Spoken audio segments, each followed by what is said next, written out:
तो ray optics के बारे में जानेंगे। Light is the form of energy that produces sensation of sight।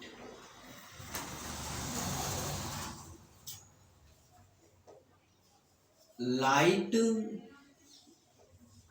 is travel in form of electromagnetic. अगर आप इस चैप्टर तक आ गए हैं तो इलेक्ट्रोमैग्नेटिक वेव के बारे में आसानी से सीख चुके हैं, ठीक है। तो रे ऑप्टिक्स में मैंने पढ़ा क्या, light is the form of energy. Light क्या है, एक एनर्जी की फॉर्म है।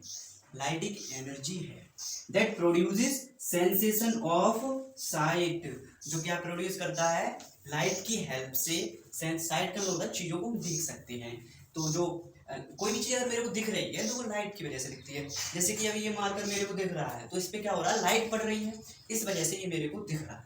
अगर यहीं पे बिल्कुल अंधेरा हो जाए, इस पे लाइट ना पड़े तो ये मेरे को नहीं दिखेगा, ठीक है। Light is travel in form of electromagnetic wave, और लाइट जो ट्रेवल करती है वो किसकी फॉर्म में ट्रेवल करती है, इलेक्ट्रोमैग्नेटिक वेव। नेक्स्ट हम लोग जानेंगे ऑप्टिक्स के बारे में। किसके बारे में जानेंगे, ऑप्टिक्स। ऑप्टिक्स क्या है, सिंपली हमारे चैप्टर में वर्ड है ऑप्टिक्स, तो उस वर्ड के बारे में हमें पता होना चाहिए। तो इस वर्ड का मीन्स है study of light is called optics. जो भी हम किसके बारे में पढ़ेंगे, लाइट के बारे में जो भी हम पढ़ते हैं उसको ऑप्टिक्स में रखा है।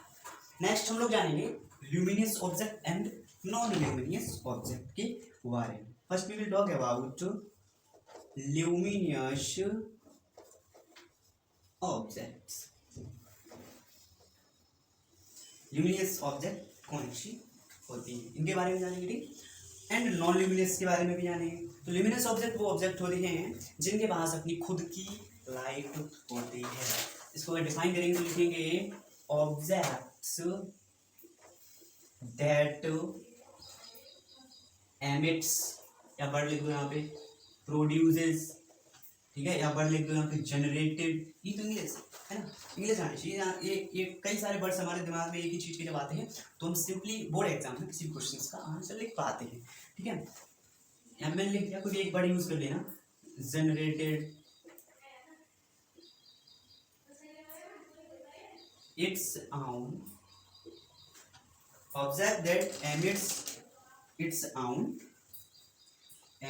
light of its own, ठीक है। यहाँ पे its own light, जिनके पास खुद की लाइट होती है, जो खुद की लाइट प्रोड्यूस करते हैं, ऐसे ऑब्जेक्ट को ल्यूमिनस ऑब्जेक्ट कहते हैं।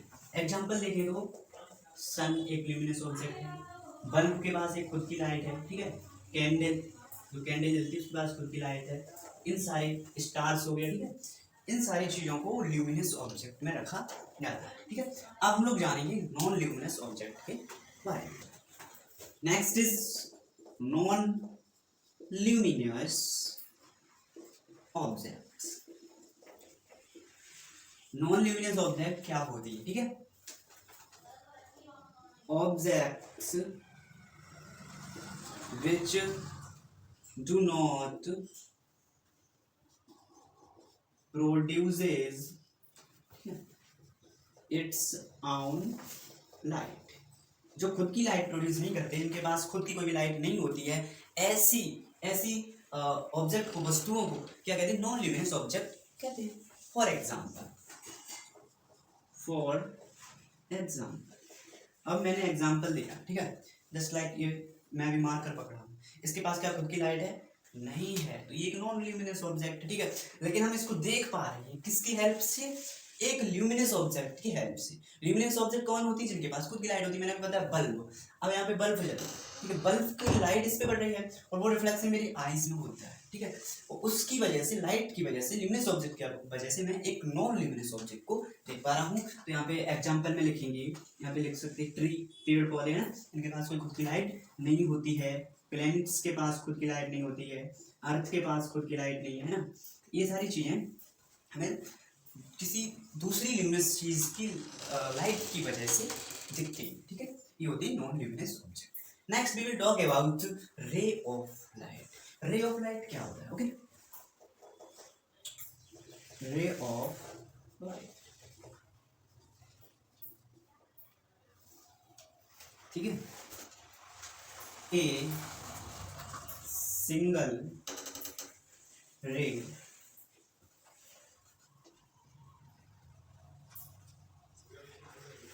which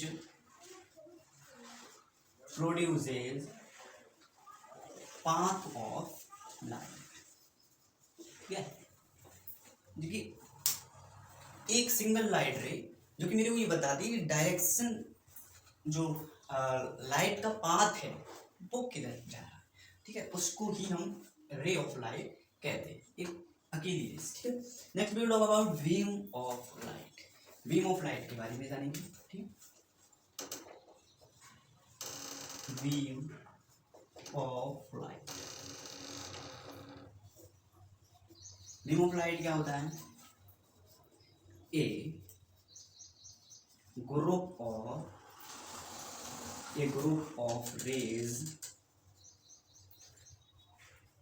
is known as beam of light, ठीक है।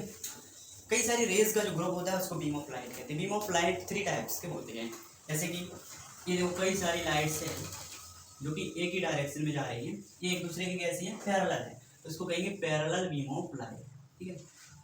Parallel beam of light, parallel beam of light, ठीक है। कई सारी रेज हैं जो एक ही पॉइंट से अलग अलग डायरेक्शन में जा रही है, इस तरीके से, ठीक है।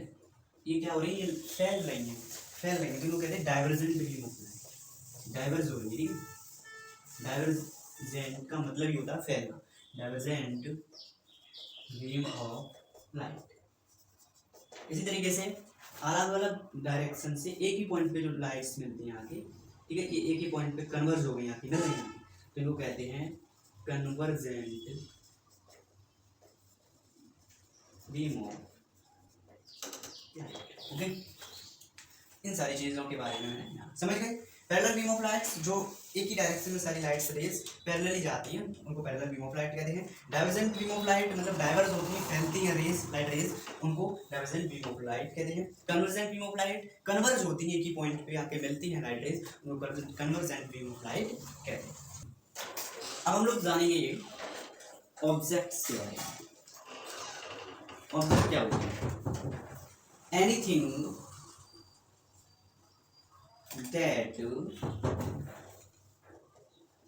gives out light rays, ऐसी ऑब्जेक्ट्स जो लाइट रेज को निकालती है, मतलब जो जलने वाली चीज होती है, ल्यूमिनस ऑब्जेक्ट होती है, वही ऑब्जेक्ट होती है, ठीक है, जिनके पास लाइट होती है।